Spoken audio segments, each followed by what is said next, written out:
When you step on the scale and the number does not change, something strange happens inside your head. The silence of the scale feels louder than any sound. It whispers that you are failing. It tells you that everything you are doing, the food you avoid, the sweat you give, the sacrifices you make, are useless. The still number cuts deep. But what if that silence is not the truth? What if the still number is not failure, but adaptation? What if the plateau is not the end, but only a passage? Before you walk away, you need to know this. What you are about to hear is not opinion. It is not empty talk. This story is based on science. It comes from studies, from journals, from decades of research into why the body resists, why the brain struggles, why the fight feels impossible. And yes, it is also built on a book that gathered the voices of scientists and psychologists who revealed what really happens when the scale will not move. That book will be revealed at the end because right now the suspense must hold you. You must first see the truth hidden behind the number. The first truth is this: your body is not broken. Your body is ancient. It was built in a world where food was rare, where hunger could mean death. To protect you, your body developed defenses. One of these defenses is called metabolic adaptation. Metabolism is the fire that burns calories. When you lose weight, your body lowers the fire. It burns fewer calories, even if you eat and move the same as before. In a 2016 study published in Obesity, Dr. Kevin Hall of the National Institutes of Health followed people who lost massive amounts of weight. Years later, even after regaining pounds, their bodies still burned hundreds fewer calories per day. The body slowed itself to survive.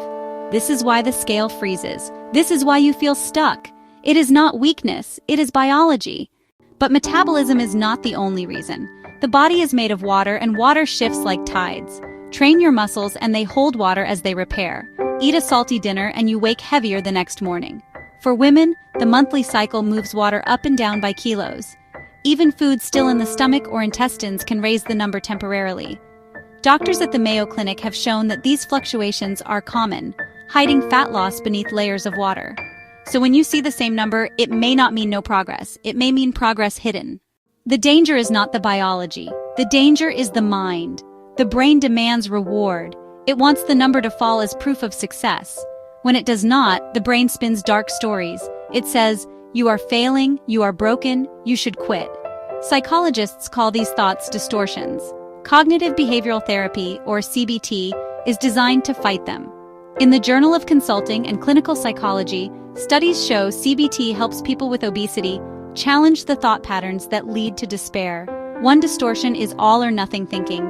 If I did not lose weight this week, I am a failure. CBT replaces it with, one week is not the story. Progress takes time. A still number is not a final number. Another distortion is catastrophizing. If the scale is stuck, I will never succeed. CBT teaches the counter. Plateaus are normal. They are temporary. They can be broken. Writing down distorted thoughts and replacing them with realistic ones gives power back to you. Aaron Beck, the father of CBT, showed that this practice improves long-term adherence to weight programs. The brain learns not to be fooled by its own lies. But the mind needs fuel. It needs reasons to continue.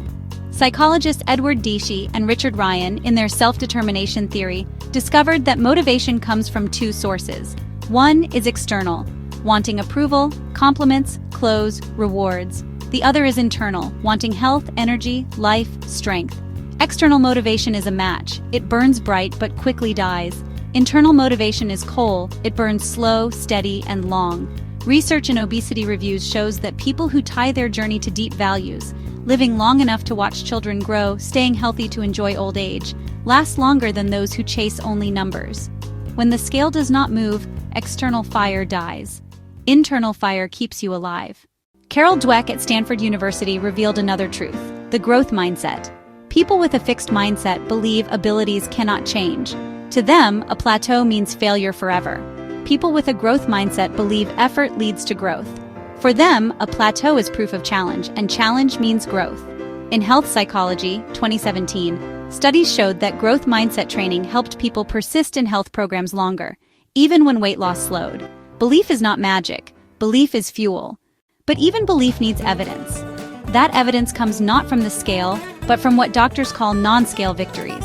A lower blood pressure reading is a victory. The Journal of the American Heart Association has shown that even modest weight changes reduce hypertension. Lower blood sugar is a victory. Sleeping through the night is a victory. Walking upstairs without gasping is a victory. A looser shirt is a victory. Research in Obesity Reviews proved that exercise improves mood and lowers depression symptoms even when weight does not fall. The scale may stay still, but your body and mind are changing behind the curtain. This is why journaling victories matters. The brain forgets, the journal remembers. When the number freezes, your notes show proof. Proof that you are still moving, still winning, still breaking through. Support is another weapon. Humans were never meant to fight alone. Studies published in the New England Journal of Medicine showed that structured group support leads to greater weight loss than working in isolation. Friends, family, even online communities add accountability, strength, and hope. Alone, doubt wins. Together, persistence grows. Habits are the secret bridge across the plateau. B.J. Fogg of Stanford introduced the idea of tiny habits. Attach a new action to an old one. After brushing teeth, drink water. After making coffee, walk for 2 minutes. Habits do not need motivation. They are automatic. In the European Journal of Social Psychology, research showed it takes an average of 66 days to form a new habit. Habits shift identity. When your actions repeat, they rewrite who you are. And identity, once rewritten, is stronger than willpower. Food matters, but not punishment. Starving yourself slows metabolism further. Science warns against extreme diets. Protein is a key ally. The American Journal of Clinical Nutrition showed that high-protein diets increase satiety, preserve muscle, and boost calorie burning through digestion. Eating more protein makes progress easier, not harder. Meal timing also matters. Chronobiology, the study of body clocks, shows that eating earlier may help weight loss. In the International Journal of Obesity, 2013, researchers found that people who ate their largest meal at lunch lost more than those who ate the same calories at night. When you eat shapes how your body burns. Sleep is not rest alone, it is hormone control. Sleep less and ghrelin rises, making you hungrier. Sleep less and leptin falls, making you less satisfied. In the Annals of Internal Medicine, a study showed that those sleeping 5 hours lost more muscle and less fat than those sleeping 8. Lack of sleep starves your muscles and feeds your fat. Stress is another silent force. Stress floods the body with cortisol, a hormone that pushes fat storage, especially around the belly.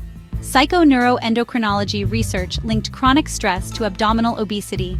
Stress control, through breathing, meditation, or activity, is not luxury. It is biology. It is fat loss. Now let us return to identity. The plateau is hardest when your identity is weak. If you call yourself a failure, you will live like one. If you call yourself a dieter, you will act only as long as the diet lasts.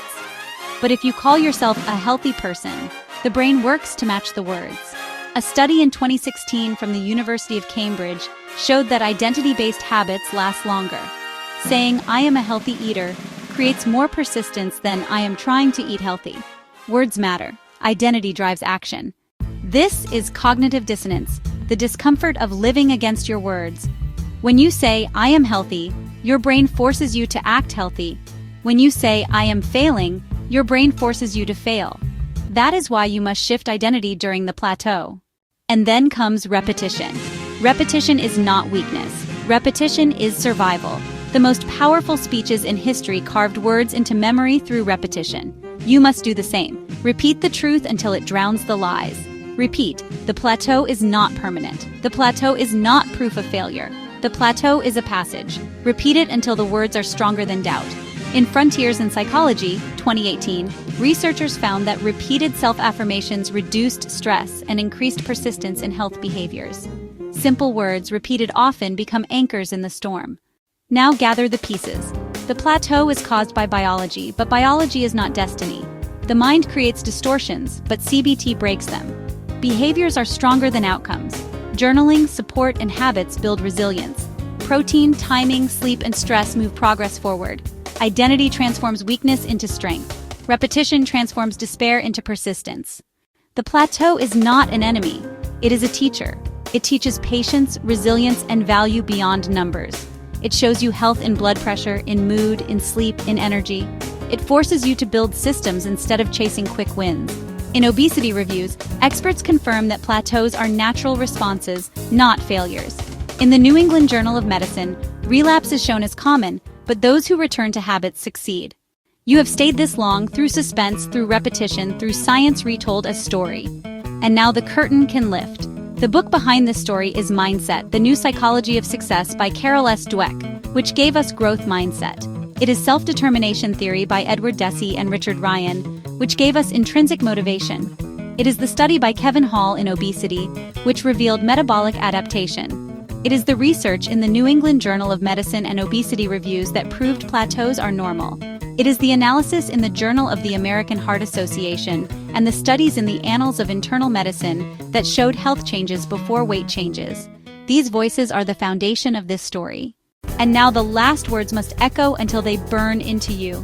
The plateau is not permanent. The plateau is not proof of failure. The plateau is a passage. Say it again, the plateau is not permanent. The plateau is not proof of failure. The plateau is a passage. Repeat it until you believe it. Repeat it until your identity shifts. Repeat it until the silence of the scale no longer frightens you. Because the truth is this, the number on the scale is not the story. The story is your life. The story is your health. The story is your strength. The scale is a chapter. The plateau is a passage. And your story is still being written.